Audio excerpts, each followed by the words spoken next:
Léonie, 5.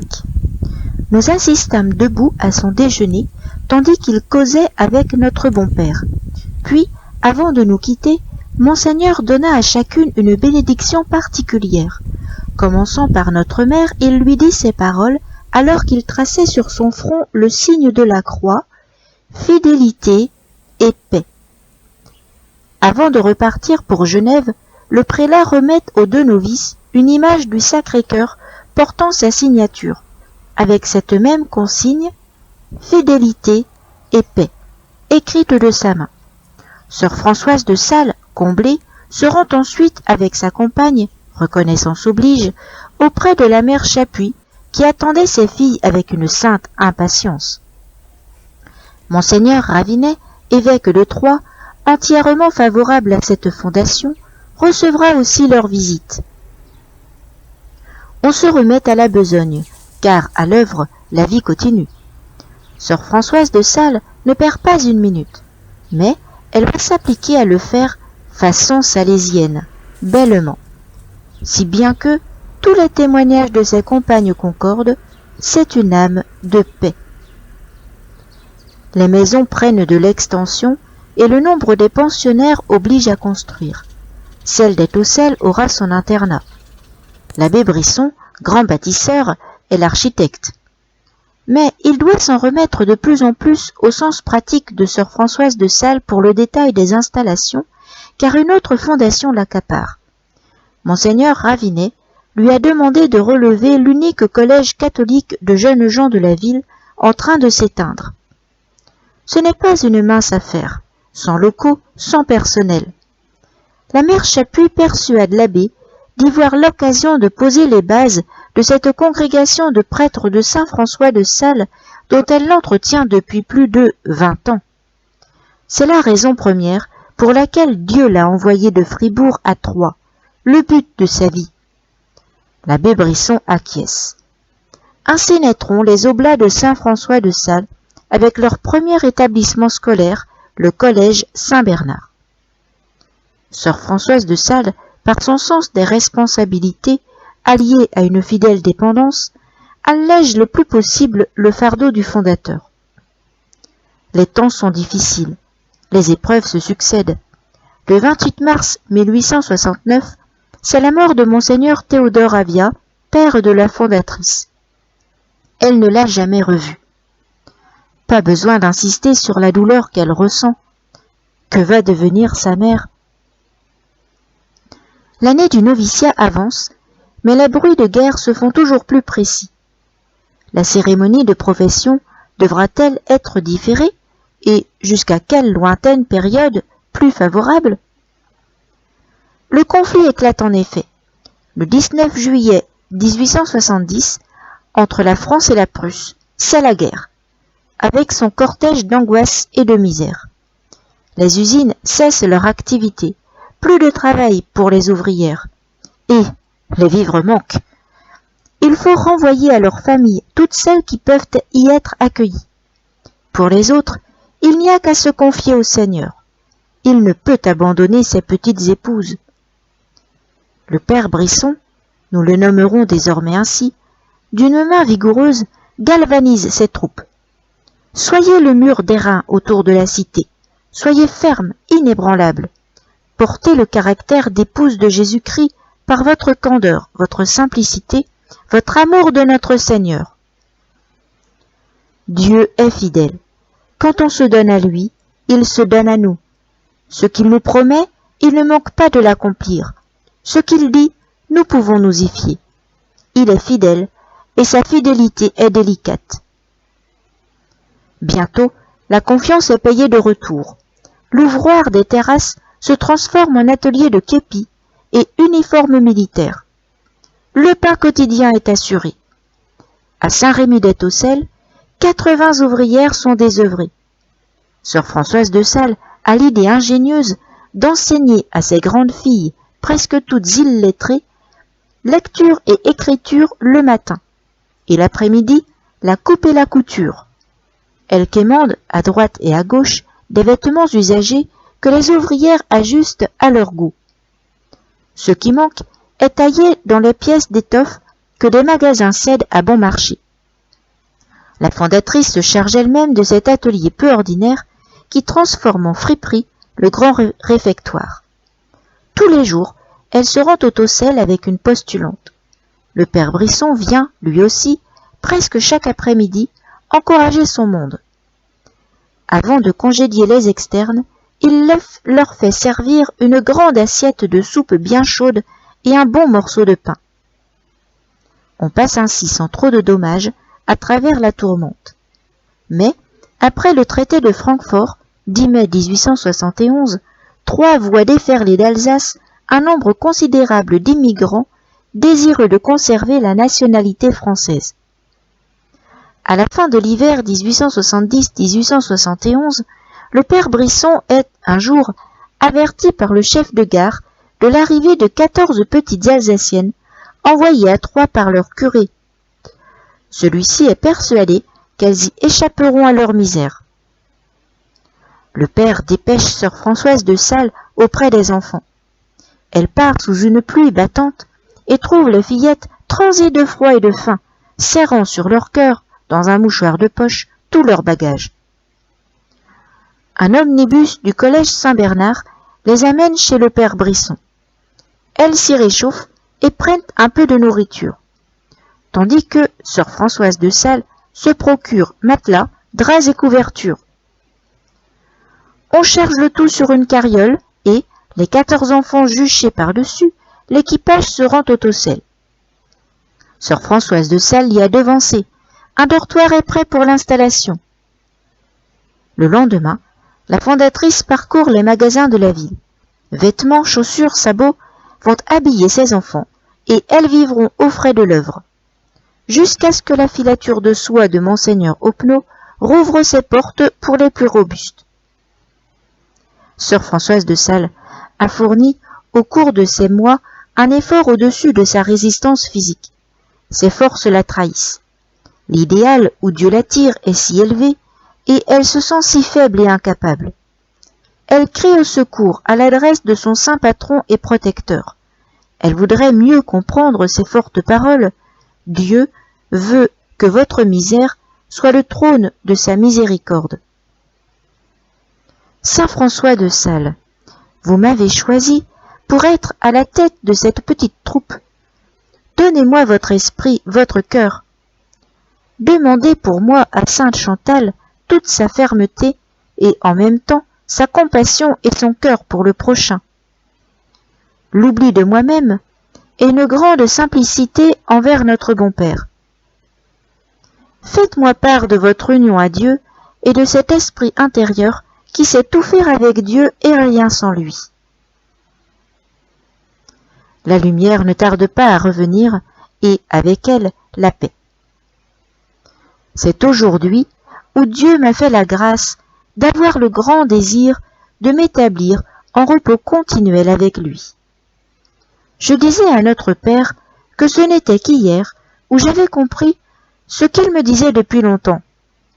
Vous vous fatiguez, ne vous surchargez pas tant. Je le comprends en ce sens, c'est que je travaillais trop seul, sans Dieu, et sans délaissement en lui de ce qui pouvait survenir en chaque chose. La mère Marie de Sales suit l'avancement spirituel des fondatrices. Elles sont vraiment de bonnes religieuses. Qu'elles conservent cet esprit, elles feront un grand bien. Elles se répandront par toute la terre et feront connaître et aimer nos saints fondateurs.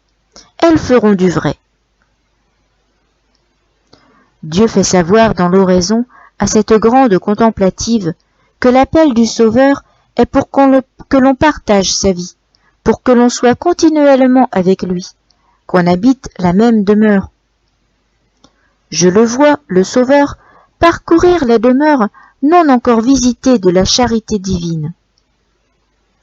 Celles qui seront trouvées fidèles auront l'effet complet de la venue du Sauveur en terre. Ces choses, c'est pour les oblates. C'est elles qui recevront les effets de cette action du Sauveur. C'est elles qui seront chargées de le communiquer au monde. Elles recevront l'Esprit vrai. Et Quand on voudra retrouver la pensée et l'esprit de notre bienheureux Père dans les œuvres de zèle et dans le travail de la conversion des âmes, c'est chez elle qu'on le rencontrera. Maintenant que je vous ai dit, je dois m'en retourner à mon travail avec le Sauveur, car c'est à cela que je suis appelé. Mais je leur donne sœur Marie-Geneviève, qui recevra pour elle du Sauveur ce qu'il voudra leur donner. Je m'en décharge sur elle, mais je serai toujours là. Sœur Marie-Geneviève, humble sœur converse, celle que la bonne mère appelle sa voyante, va donc suivre devant Dieu et assister de ses conseils pratiques les deux jeunes sœurs dont le plus grand désir est maintenant de prononcer leurs vœux. On y pense pour l'automne. Or, un assaut de fatigue affecte encore sœur Françoise de Sales. Elle passe par un moment pénible. Non pas de découragement, car Dieu m'a fait la grâce de ne pas connaître le découragement, dira-t-elle en 1913. Elle n'en peut plus. Elle s'en ouvre au père Brisson. « Allez au Tocel, répond-il, et priez devant le portrait de saint François de Sales. » Il s'agit d'une copie du portrait de Turin, offerte par les pensionnaires de la Visitation. Sœur Françoise de Sales s'y rend en effet. Elle écrit le 10 septembre 1871.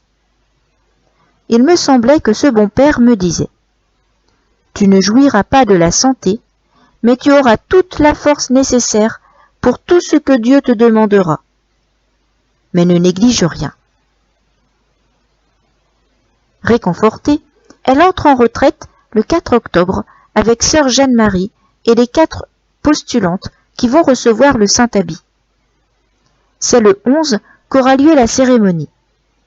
Ce jour est cher au fondateur, car c'est la fête de saint Victor de Plancy, ermite, au 7e siècle, dans le village de son enfance. La chapelle des Tocel, plus spacieuse que celle des Terrasses, pour la famille agrandie, sera le lieu de la donation des 2 premières oblates. Un sentiment de grande paix envahit sœur Françoise de Sales au cours de sa retraite. Son père spirituel n'en est pas étonné. C'est une grande grâce de notre Seigneur. Demandez-lui tout ce que mon affection demande pour vous, non seulement pour maintenant, mais pour toute votre vie.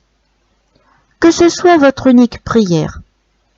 Et puis soyez simple, bien simple comme un petit enfant.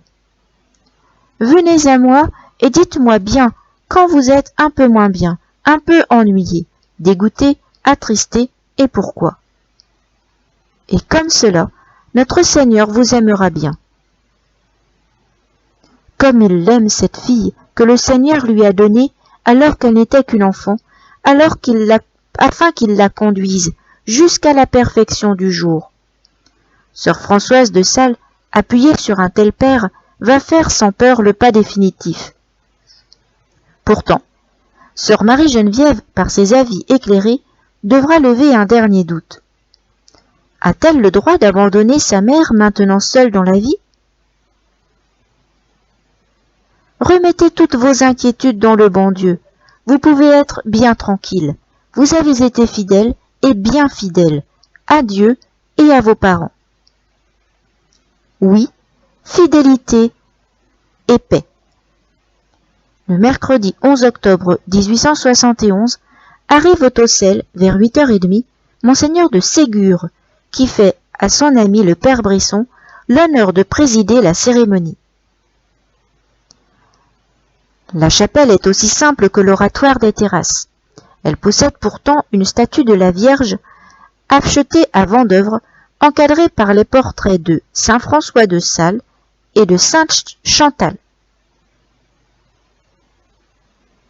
Les petites élèves de mademoiselle de Cambacérès ont vidé leur tirelire pour offrir le crucifix. Leur maîtresse est candidate à la vêture. C'est encore elle, d'ailleurs, qui nous relate l'événement. Monseigneur de Ségur prend d'abord la parole. Mes chers enfants, vos rapports avec Dieu doivent être caractérisés par une grande délicatesse. Votre amour pour lui doit être plus délicat, plus noble, plus tendre que dans n'importe quel ordre religieux. Vous faites, il est vrai, à peu près les mêmes œuvres que celles qui se font autre part. Seulement, elles ne peuvent réussir qu'autant qu'elles sont vivifiées et dirigées par l'esprit intérieur. Je vous confirme Oblate de saint François de Sales. Puis, on procède à la lecture de 4 postulantes, 4 recrues de valeur. L'une d'elles, Madame Lutel-Poupart, est la jeune veuve, guérie d'une grave affection de la moelle épinière après s'être engagée à entrer chez les Oblates. Elle fait un peu sensation lorsqu'elle se présente à l'autel en robe bleu pâle avec une pointe de dentelle noire et un chapeau blanc à plumes bleues. Indulgence du père Brisson pour une dernière flambée de vanité. C'est alors que, profondément ému, le fondateur présente à Dieu ses premières oblates, comme de vivantes hosties, consacrées au Christ pour le service du prochain, par la profession des 3 vœux de chasteté, de pauvreté et d'obéissance. Ô cieux, entendez ce que je dis, que la terre écoute les paroles de ma bouche. C'est à vous, ô Jésus, mon Sauveur, que mon cœur parle. La longue formule des vœux, héritée de la visitation, se déroule solennelle, magnifique. Tour à tour, les 2 novices consument leur oblation.